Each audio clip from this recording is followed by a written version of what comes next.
Hello and welcome back to my channel and to my Claude Chabrol retrospective.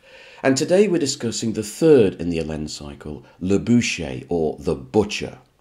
And this film returns us to that simple, lucid clarity of La Femme Infidèle in a film that may be even better than that first film in the cycle.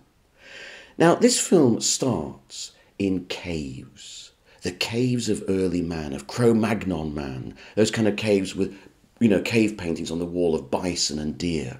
It's a film that's going to be about going into that interior space, that hidden space in all of us, of barbarous, primitive man. And it's going to be sort of pulling that out and exploring it. Then it cuts for its first scene to that most recognisable avatar of everyday civilization, the country wedding, which Chabrol delights in showing in detail. Remember in Les Bonnes Femmes, he liked showing the activities of the working class in Paris. Well, he really enjoys, taking time at the start of the movie to show the sort of slight embarrassment and fun of a country wedding. And everything on the surface seems to be fine. In this wedding, two people meet. Paul, a butcher, played by Jean Yann. Now, Jean Yann played Paul, if you remember, in Que la Bête Meurt, this monster. In this film, another character called Paul is a different kind of monster. He's someone who is monstrous, but he's a nice guy, but he's got a monster underneath, this primitive man within him.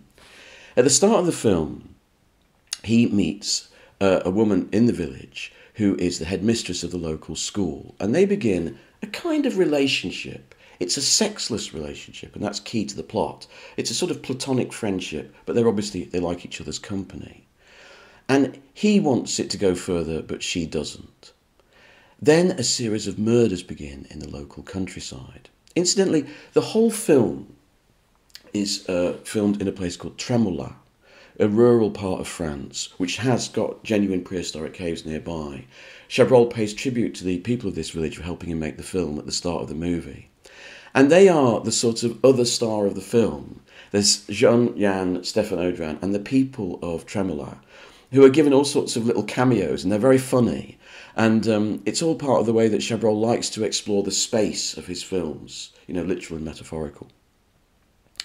So they begin this relationship. He wants to take it further, she doesn't. Their friendship is done all against the backdrop of this slowly creeping menace. I love the way that Chabrol introduces the danger in the film, sort of almost out of sight.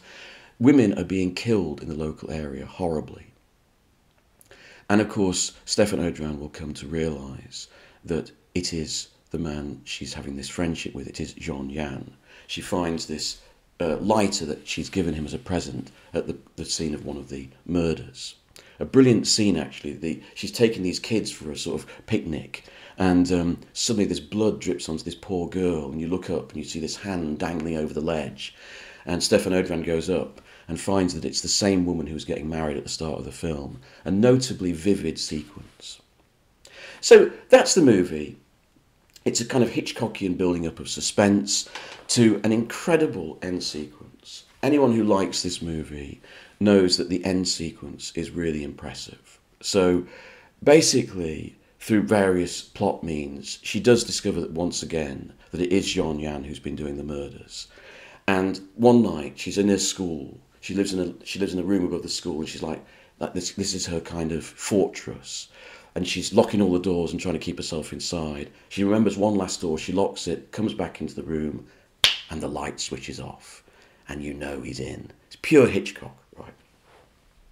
And then he comes towards her in the schoolroom, advancing with a knife.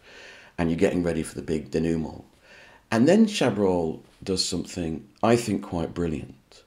He's approaching her, and she blacks out. The film goes to black, it dissolves to black.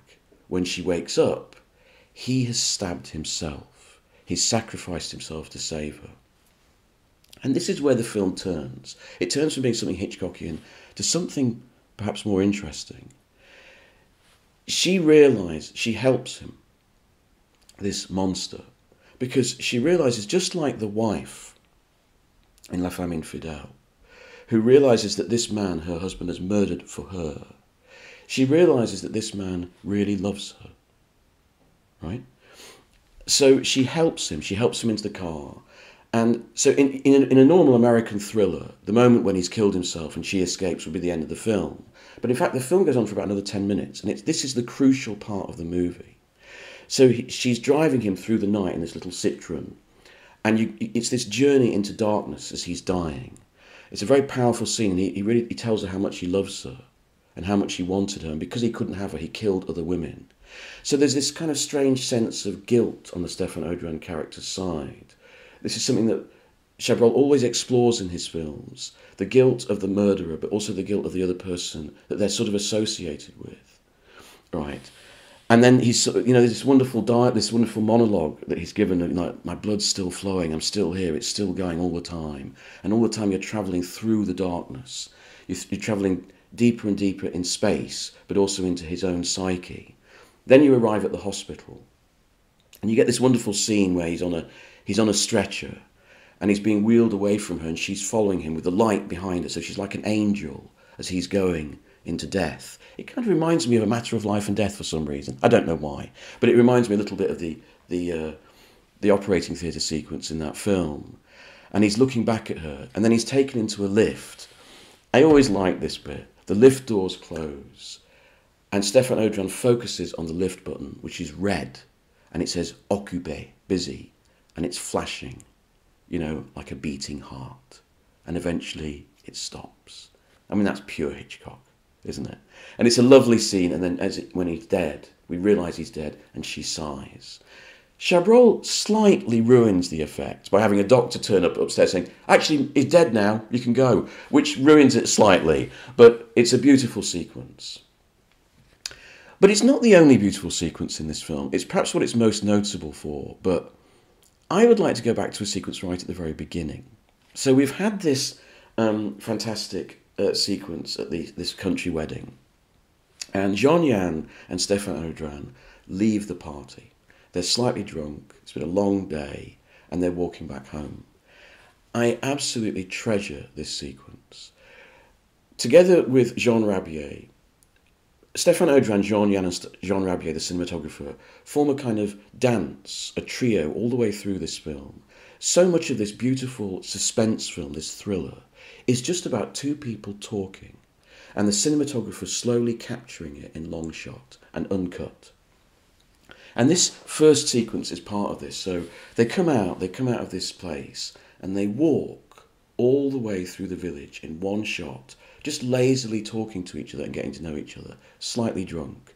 The acting by Audran and Jean-Yann is impeccable, and it's a beautiful realisation of the space that they live in, and it's just such a beautiful moment caught between two people.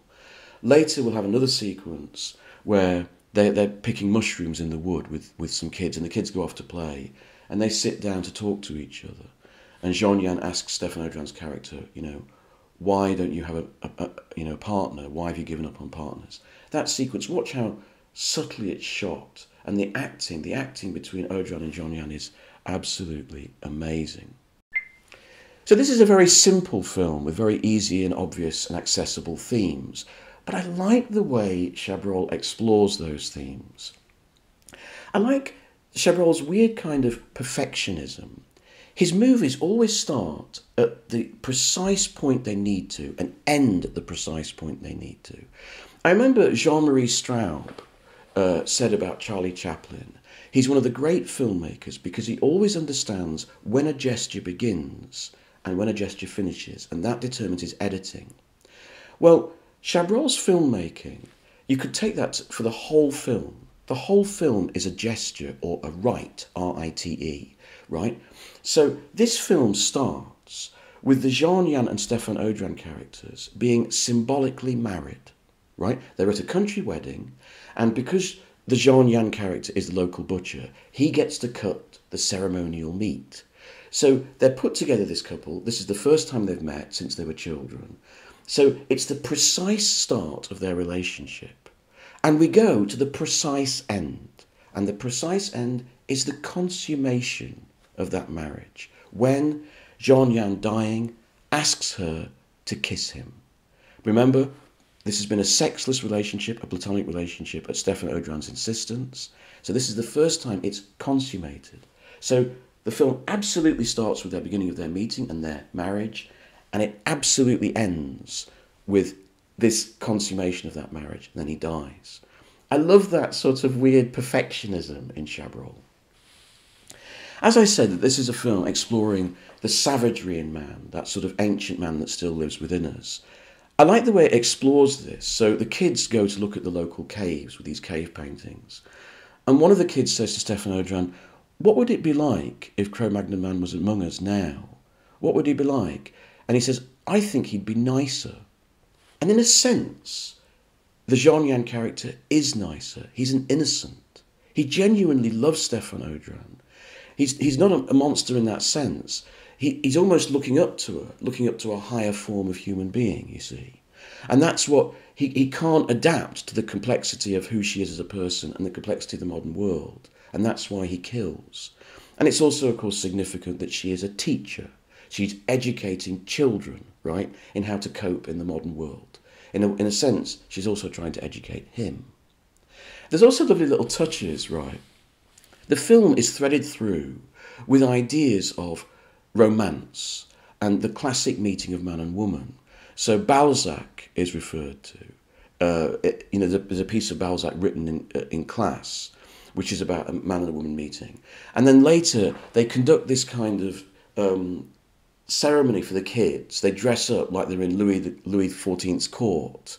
And Jean Yan's character dresses up in, the sort of tricorn hat and wig and all that sort of stuff. So again, it's another sort of play on the classic romances of man and woman through history. And that's a lovely little thread throughout the film.